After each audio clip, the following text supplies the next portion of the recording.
I wanted to show you 2 tricks that I found to make your Continental knitting much easier.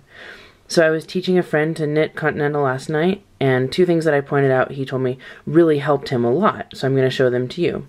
The first one is the biggest one. It's the biggie, and I call it the U. And it's this shape right here that your hand makes when you're tensioning the yarn with your left hand.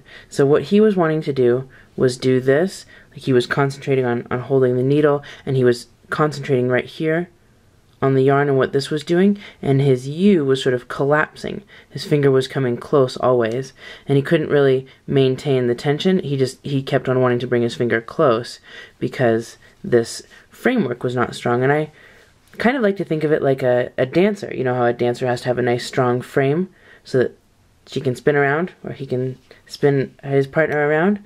Same thing. So this is what your frame should look like. Right here. This is straight, not locked like this, but you also don't want your thumb like, you know, pushing towards the knitting needle like that. Just let the needle sort of cradle in your hand.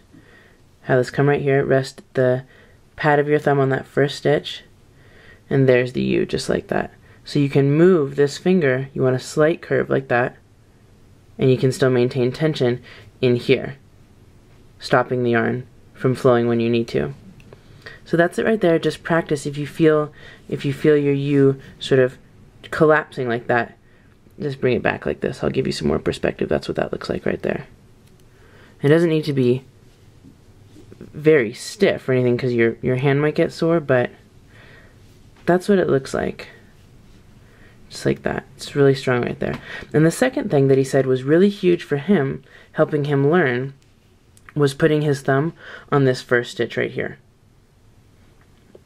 He said, that's huge because it lets you really get in there instead of worrying that the stitch is going to run away from you and being really careful. Just put your thumb right on it and tell it to stay there.